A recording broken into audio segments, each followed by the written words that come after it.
With a really good understanding of a function body, as well as the scope of its variables, now we're ready to jump into function returns, or the values that are returned as the result of a function doing what it does. Now, before we do that, let's talk about the purpose of a function. We've already covered that it helps with the dry principle, helps us remove repetition, allows us to take code that would otherwise be repeated throughout our application, put it or encapsulate it into an object of its own, this function, that can be called and executed as many times as we want. And we've actually done that in our video, in our demonstrations through these videos. Now what we want to do is we want to talk about the fact that a function itself should be a block of code that does one thing and does one thing well. In other words, it should focus on just one thing that needs to be accomplished within our application. We need to make sure that we don't make our functions too complex, or that we don't bloat them or overcomplicate them by having functions do more than one thing. Now, when it comes to what do we mean by one thing, that's a little bit more murky. In other words, sometimes people have a hard time separating out what should be in one function or what should be divided into multiple functions. And really that comes down to what you're trying to accomplish.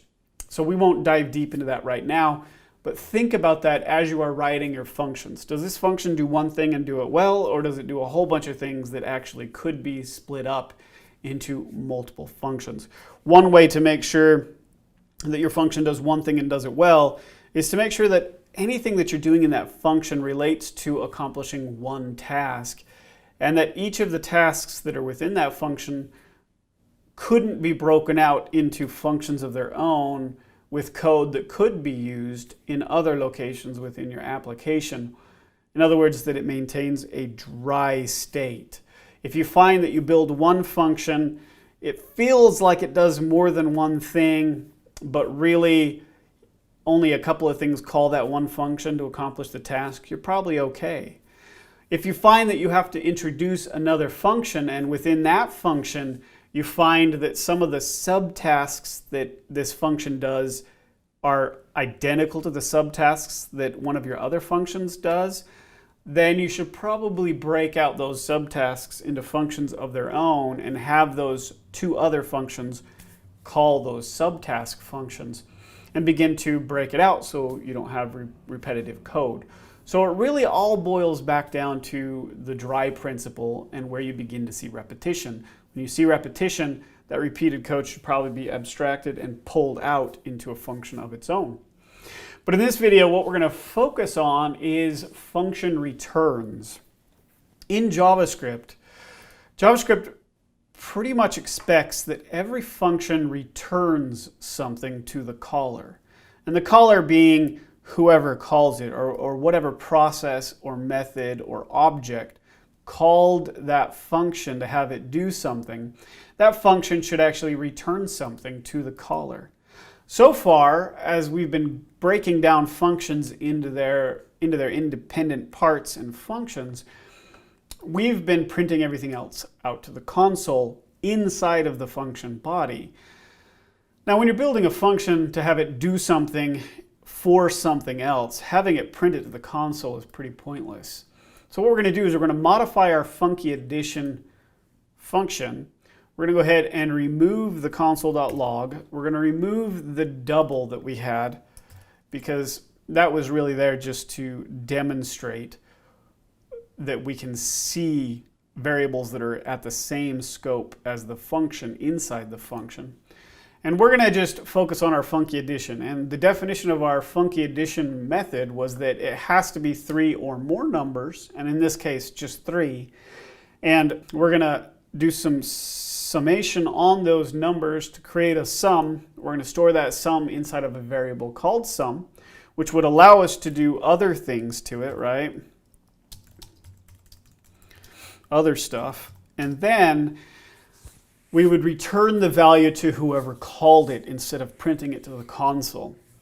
Now, before we return anything, let's go ahead and look at what comes back from this function before we return anything.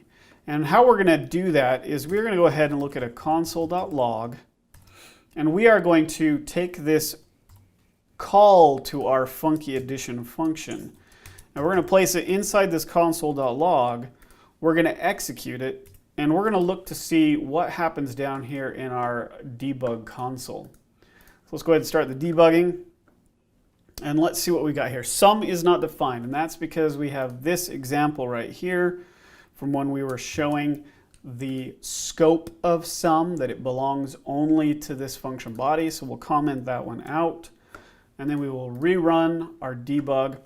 And what we will see when we log out the call to funky addition, we see undefined. What this means is that anytime we call a function in JavaScript, if we do not return a value, JavaScript will automatically return the value undefined to whoever the caller was. In this case, our caller is the console.log function, because we are executing funky addition inside of this call to console.log. So when this gets executed, whatever the return value is of funky addition is actually sent to the log to be written to our console. We could actually pull this out to make this more explicit by pulling it out, saying let results equals funky addition, semicolon, and then let's send the results value into console.log for it to be printed. So let's go ahead and do that. Debug, start debugger. You'll see we've got undefined, and that is because when funky addition is called, we're passing in the values, it's performing its task, but we are not returning anything to the caller. And what happens is JavaScript says, okay, so there's no return statement. Let's return undefined for the developer because they didn't return anything. And then the undefined value is returned upon the completion of the execution of this function. That value is stored inside of our variable results, and that value is sent to the log, which then prints it to our console. Now, because most functions we're going to want it to do something specific, so do one thing and one thing well, and then we're going to want it to return whatever it is that we had it do to whoever called it. We do that by using the return keyword. And we say return, and then we provide the value of whatever it is we had the function do. In this case, all we're doing is the summation of the three values that were sent in, and then we're going to return that value back to whoever called it. And we just use the return keyword. So now when we execute this, we should see the summation of these three, so that sum value should be returned. It should be stored in this results variable after this executes with these values passed in.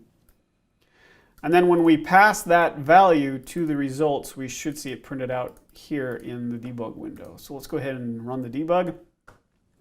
And here we see we have 18. And we can call this as many times as we want, as we've seen in past videos. And we can pass in different values. So we can do 2, 4, and 6. And then we can do 1, 2, and 3. And although we're passing in different values, our funky addition method is designed to do one thing, and that is to add all of those numbers up together and return that value to us. And we should see different values returned to us. Now, because we've already defined this results variable, if we were to run this right now with all of these other ones, we're probably going to end up with an error. And that is because results has already been declared using let. So let's go ahead and delete the let from those, and we'll just reuse results to store our values because we're not really needing to keep these. We're just using that for printing. So we're just going to reuse this variable, this bucket, to store what's here, then print it. Then we're just going to override what was stored with the return of this one and print it. And then again, override the value. In other words, we replace the value in the bucket with whatever comes back from this one, and then we print it. So let's go ahead and debug it. We got an 18, a 12, and a 6, which is what we would expect from the summation of these three values 3 different times using the funky addition. And here we can see how a function can be used multiple times with different inputs and providing us a different output.